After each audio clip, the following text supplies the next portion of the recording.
Close your eyes and imagine this. The year is ending, the snow is falling, and you're with your closest friends, celebrating in a remote cabin. But what if I told you that night could be your last? I'll never forget what happened to us last New Year's Eve. Even now, as the clock approaches midnight, I feel a chill that has nothing to do with the weather. If you think this is just a scary story, think again. It happened to me. We thought it would be fun, a getaway with friends to ring in the new year, miles away from the noise of the city. The cabin was nestled deep in the woods, surrounded by towering pines and snow so thick it muffled every sound. It was perfect, or so we thought. The trouble started as soon as we arrived. The snowstorm came out of nowhere, trapping us before we could even settle in. The nearest town was over an hour away, and the single road leading back was buried under feet of snow. Jenna laughed it off, saying it was all part of the adventure. But as night fell, I started feeling uneasy. The cabin itself was charming at first, rustic and warm, with a roaring fireplace and old-world charm. But there was something off about it. Maybe it was the way the shadows danced on the walls, or the massive antique clock that hung above the mantel. Its pendulum swung in perfect silence, even though the storm outside howled like a living thing. Rob noticed it first. "Weird," he said, squinting at the clock face. "It's not ticking." "Probably broken," Jenna replied, brushing snow from her hair. But when I looked at it, I could have sworn the hands were moving, just not forward. By 10 p.m. we'd settled in. Music played softly, and we laughed over drinks, sharing resolutions we knew we'd never keep. Sophie said she wanted to travel more. Mark vowed to quit smoking. Lisa swore she'd finally cut ties with her toxic ex. It was light-hearted fun, and for a moment I forgot the unease gnawing at me. Then, at 11:15, the power went out. The laughter stopped instantly. The fire still crackled, casting long, flickering shadows across the room, but the sudden silence was deafening. Sophie fumbled with her phone, but there was no signal. The storm outside roared louder, as if mocking us. "That's weird," Rob said, staring at the clock again. Its hands were spinning wildly now, faster and faster, but still without a sound. "Okay, that's officially creepy," Jenna said, her voice shaky. "Maybe we should just go to bed and wait for morning." We agreed, but no one moved. The fire dimmed and the shadows deepened, pooling in the corners of the room like something alive. That's when we heard the first knock. 3 sharp raps at the door. "Who the hell could that be?" Mark whispered. No one answered. Rob grabbed a flashlight and we huddled behind him as he opened the door.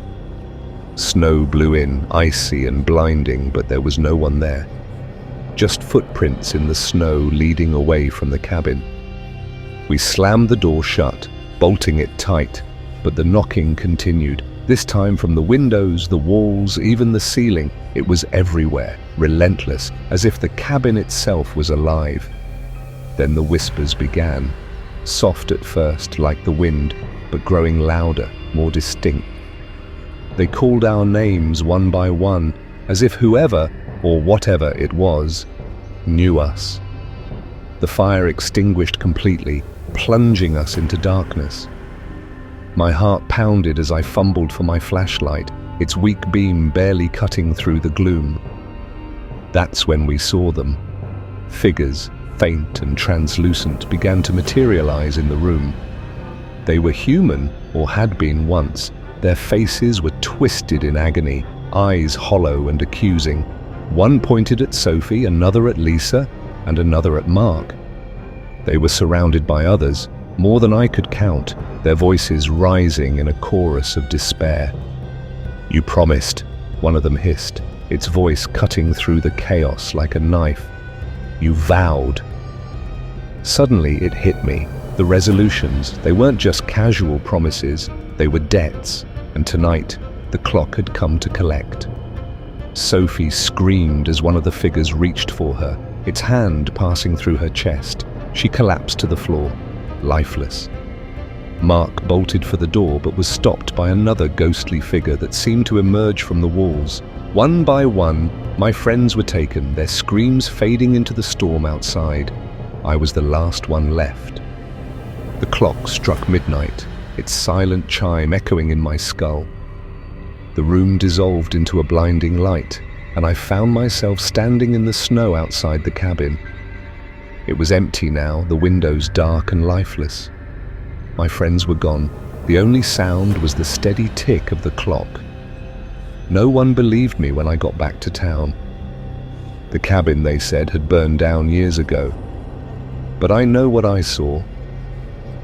Every New Year's Eve since, I hear that same ticking in my dreams, growing louder with each passing year.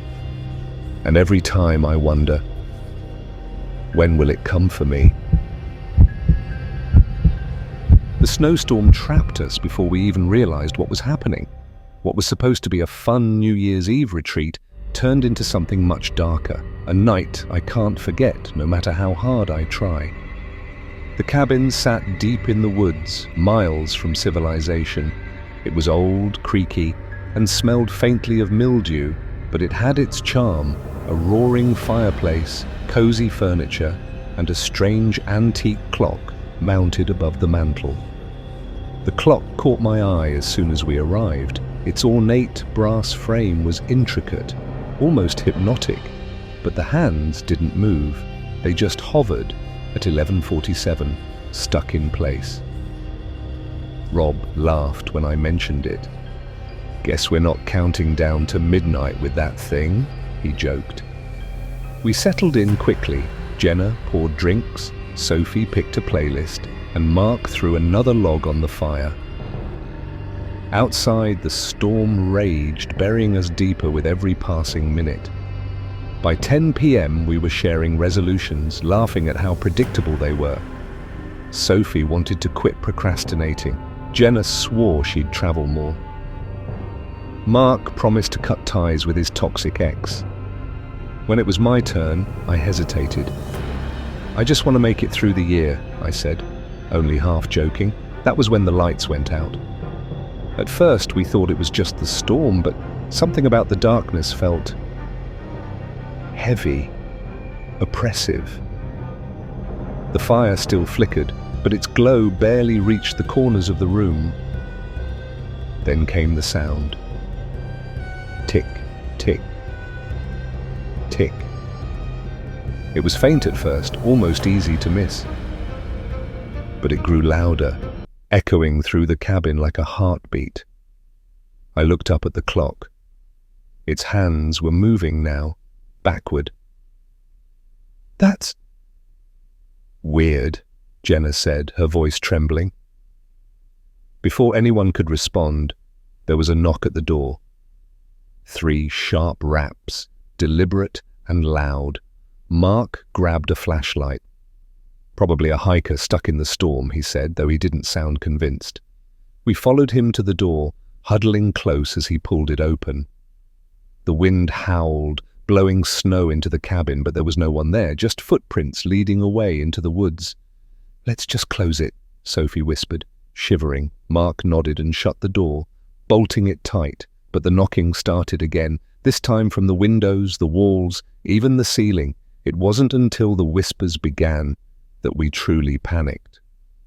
They were soft at first, almost indistinguishable from the wind, but soon they grew louder, forming words. "You promised," a voice hissed. "You failed." The fire went out, plunging us into complete darkness. Sophie screamed as something brushed past her, icy and cold. I swung the flashlight wildly, illuminating the room. That's when we saw them. Figures stood in the shadows, pale, translucent, their faces twisted in anger. They surrounded us, their eyes hollow and accusing. "What do you want?" Jenna cried, backing into a corner. You, one of them replied, stepping closer. The clock struck midnight. Its chime was deafening, a sound that reverberated through my skull.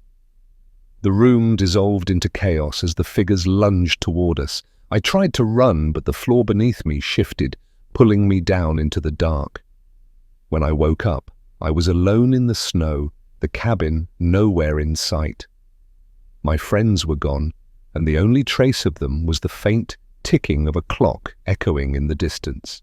Every New Year's Eve since, I hear that same ticking, growing louder as midnight approaches.